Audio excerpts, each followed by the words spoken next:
जय हिंद। इस वीडियो में समझते हैं कि कोरोना वायरस किस तरह से हमारे शरीर में अटैक करता है और उससे हमारी मृत्यु कैसे हो जाती है, और वैक्सीन किस तरह से उस कोरोना वायरस को हरा देता है, या कोई व्यक्ति स्वतः कैसे ठीक हो जाता है वैक्सीन से, और वैक्सीन कौन सी सबसे ज़्यादा कारगर होगी, हमें कौन सी वैक्सीन को लगाना चाहिए, इस सब के बारे में हम समझा देते हैं।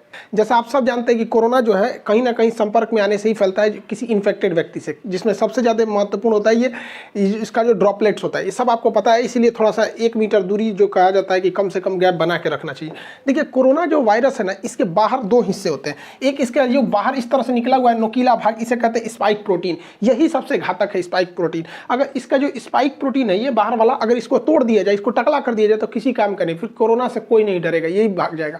और इसके अंदर एक होता है गुच्छा जैसा, ये इसे कहते हैं जेनेटिक मटेरियल।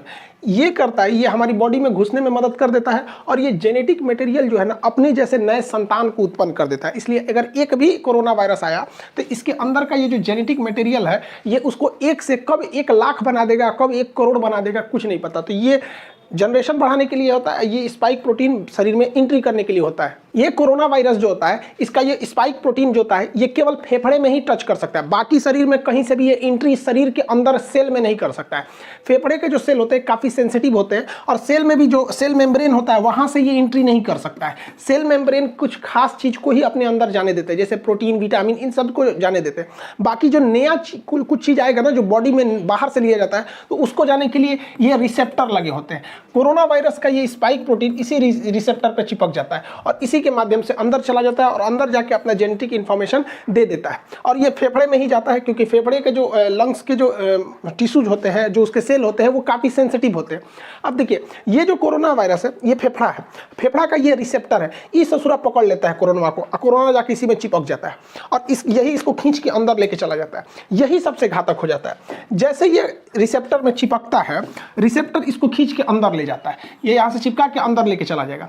अंदर जाने के बाद इसका जेनेटिक मटेरियल जो है, आरएनए जो है, ये हमारे शरीर के अंदर जाके डीएनए से मैच करने लगता है, हम लोग के फेफड़ा के अंदर चला जाता है।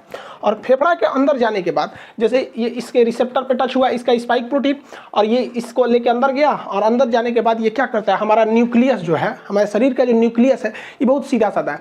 इसको पता है कि स्पाइक प्रोटीन से जो भी ये रिसेप्टर से अंदर आ रहा है वो ठीक ठाक आदमी है।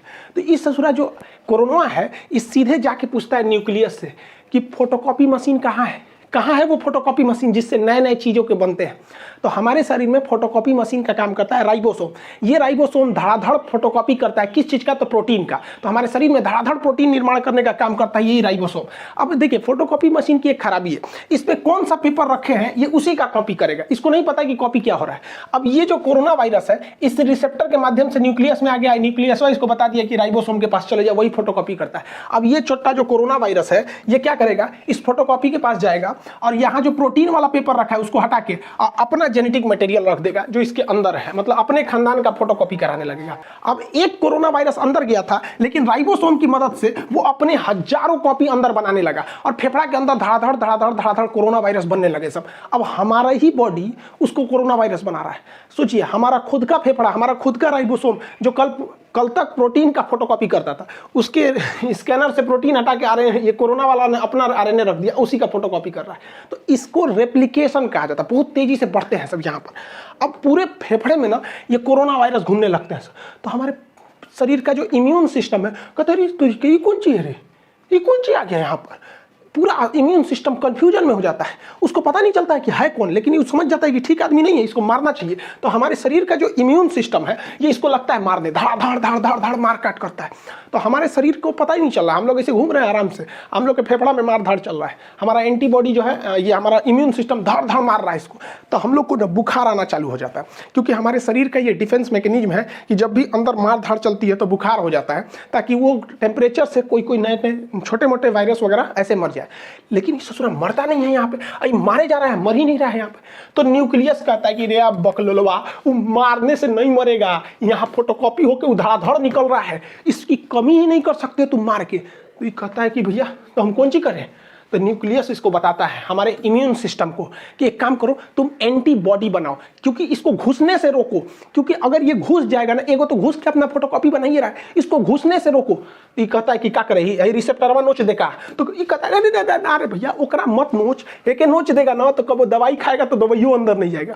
एक काम करना, इसी को बर्बाद कर दो। इसका जो खोपड़िया है, इसको खोपड़िया को कैसे भी बर्बाद करो। तो खोपड़िया का जो चिपकने वाला ना, उसका थुथुरा कूच दिया जाता है। तो थुथुरवा कूचने के लिए एक एंटीबॉडी होता है। तो हमारे शरीर का डिफेंस मैकेनिज्म एक एंटीबॉडी बनाता है। ये एंटीबॉडी जाके इसके मुंह से सट जाता है, मुंह से चिपक जाएगा। देखिए ये यहाँ जाके चिपक गया, ये ऐसे चिपक गया, ऐसे चिपक गया। तो ये चिपक जाते हैं सब, तो वो जैसे चिपक जाएगा तो वो इससे नहीं सट पाएगा। अब इसके स्पाइक प्रोटीन जो हमारे फेफड़े के रिसेप्टर से सट रहा था, अगर एंटीबॉडी शरीर में बनने लगेगा तो जाके चिपक जाएगा इसकी स्पाइक प्रोटीन से, और वो चिपक नहीं पाएगा। बस इसी तरह कोरोना सही हो जाता है। जिसके शरीर में एंटीबॉडी बनने लगा, वो एंटीबॉडी जाके किससे चिपकेगा, कोरोना वायरस के यहाँ पर जो स्पाइक प्रोटीन है उससे, और इस सिस्टम को लॉक कर देगा। अब ये लॉक कर देगा तो ये वाला इसमें जा नहीं पाएगा। लेकिन इस ससुरा कोरोना के बाहर बहुत ज़्यादा स्पाइक प्रोटीन है, तो बहुत ज़्यादा मात्रा में एंटीबॉडी होना चाहिए, तभी ना ये सबको लॉक करेगा। अभी देखिए ना, 1 2 3 4 5 5 को लॉक कर पाया, इस ससुरा कहीं ना कहीं से सट के घुस जाएगा। इसलिए हमारे शरीर में एंटीबॉडी ज़्यादा बनना चाहिए। देखिए यहाँ पे खूब ज़्यादा मात्रा में एंटीबॉडी बना है, ये सब देखिए एंटीबॉडी। तो जिसके शरीर में ज़्यादा एंटीबॉडी बना, वो कोरोना जैसे आया, एंटीबॉडी बन गया, धड़ाधड़ कोरोना का मुंह बंद कर दिया, अरे चुप ससुराल, तो तू सट के अंदर घुस जाएगा। और जिसमें ये एंटीबॉडी नहीं बन पाया, वही लोग मर जाते हैं। तो कहा जाता है जिसका इम्यून अच्छा होगा, अच्छा होने का मतलब वो एंटीबॉडी ज़्यादा बना देगा, कोरोना का मुंह चिपका देगा, थाप दिया, चल चुपचाप रहो यहाँ पे, अब वो बच जाएगा यहाँ पे। अब आपको एक बात समझ में आ रही होगी हल्का हल्का कि वैक्सीन क्या करेगा।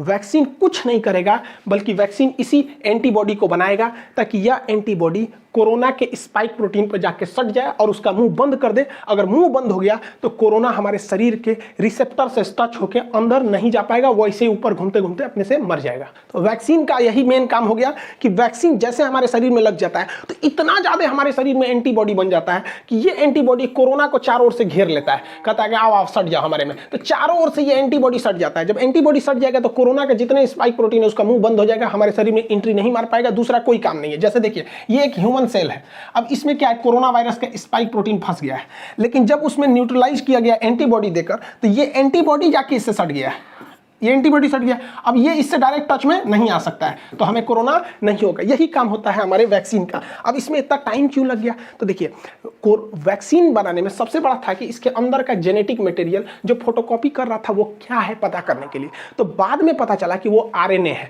देखिए हमारे शरीर में डीएनए होता है, डाईऑक्सीराइबोज न्यूक्लियोटाइड। डीएनए जो होता है वो 2 धागा का बना होता है यहाँ पर देखिए, और आरएनए जो होता है वो केवल सिंगल हेलिक्स होता है, सिंगल धागा का बना होता है आरएनए। तो जितने वायरस होते हैं वो आरएनए होते हैं, ज्यादातर वायरस आरएनए।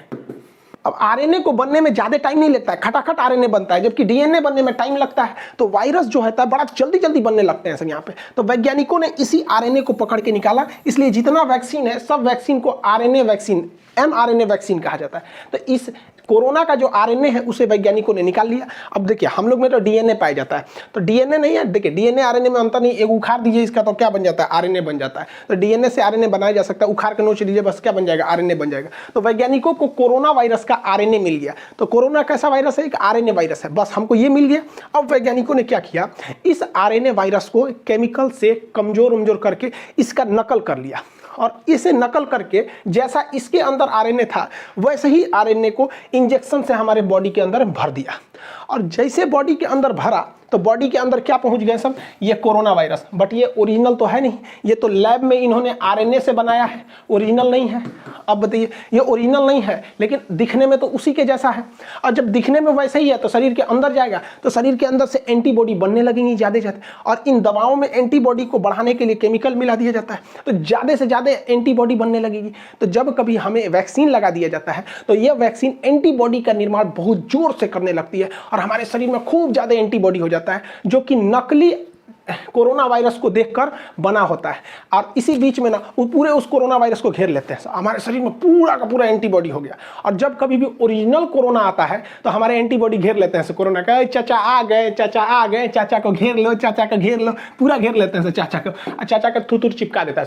चुपचाप सट गया यहाँ पे, तो सटा लेते हैं सब। अब कोरोना तो कुछ कर नहीं पाएगा क्योंकि वो डायरेक्ट सेल मेम्ब्रेन में नहीं घुस सकता है, क्योंकि सेल मेम्ब्रेन सेमी परमेबल होता है। बायोलॉजी के बैच में पढ़ा दिए थे, सेमी परमेबल का मतलब होता है अर्धपारगम, मतलब किसी खास चीज को जाने देगा और कुछ खास चीज को ही आने देगा। उस खास चीज में कोरोना शामिल नहीं है, इसलिए कोरोना जब भी जाएगा तो रिसेप्टर से जाएगा और ये एंटीबॉडी जाके कोरोना के स्पाइक प्रोटीन का मुंह चिपका दिया, रिसेप्टर से सटेगा नहीं। यही एक सिंपल फंडा होता है वैक्सीन का।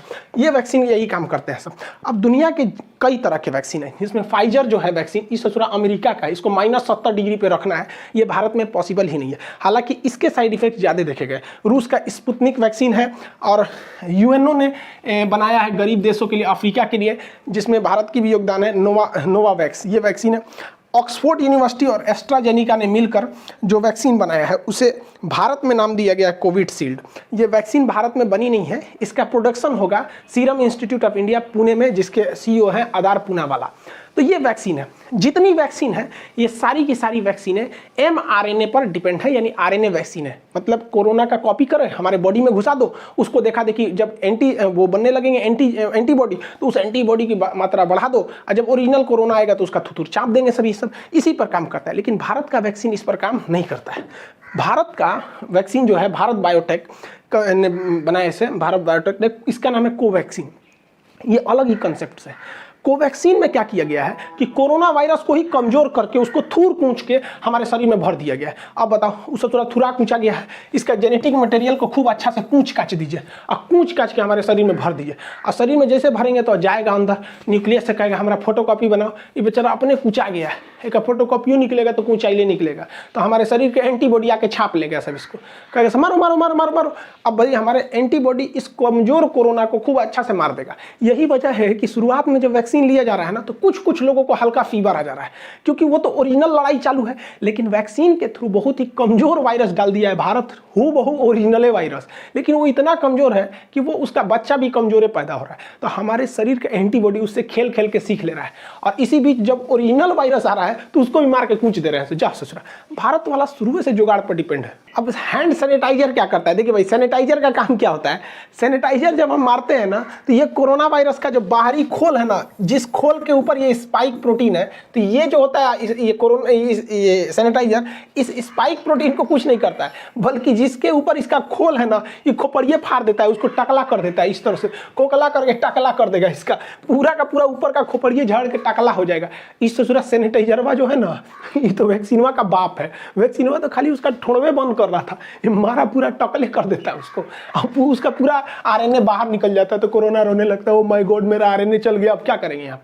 तो आप कहेंगे कि सैनिटाइजर वे काहे नहीं पी लेते हैं, सोचा सैनिटाइजरवा ज़्यादा पी लेंगे लोग ना तो फेफड़वा में, तो हम लोग के सोचा रिसेप्टरवा जो है ना फेफड़ा का, एकरो नोच देगा, बस दिक्कत हो जाएगा, हम लोग भी मर जाएंगे लोग यहाँ पे।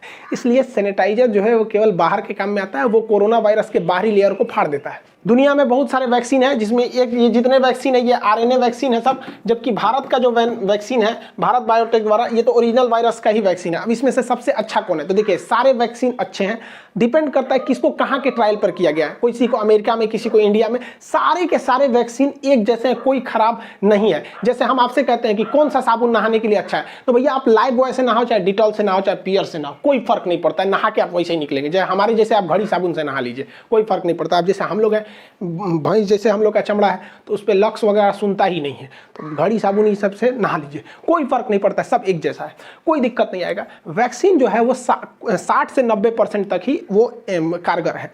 लेकिन फायदा क्या होगा? ऐसा नहीं है कि जिसे वैक्सीन लग गया उसे कोरोना नहीं होगा, होगा, उसको भी हो सकता है, बहुत कम चांस है, और अगर होगा भी ना तो वो घर पे ही ठीक हो जाएगा, मरेगा नहीं। वो सबसे बड़ा फायदा यही है वैक्सीन का, उसे दोबारा कोरोना हो जाएगा बट मरेगा नहीं। तो इससे अच्छा क्या चाहिए? बीमारी हो जाए, खांसी सर्दी हो के ठीक हो जाए, मरिए जा रहा है सोचा, इसमें ना दिक्कत हो जाता है, डेथ नहीं होगा। कोरोना वैक्सीन की 2 डोजेज लगाई जाएंगी, एक डोज से दूसरे डोज के बीच में 28 से 42 दिन का गैप रखा जाएगा। एक डोज मान के चलिए आप 1 तारीख को ले लिए, तो फिर 28 से 40 दिन के बीच में कभी भी एक डोज ले लीजिए, ताकि आपके बॉडी में 2 बार कोरोना वायरस को इंजेक्ट कराया जा सके वैक्सीन के माध्यम से, जिससे कि आपकी एंटीबॉडी रेडी हो सके, लड़ने के लिए तैयार रह सके।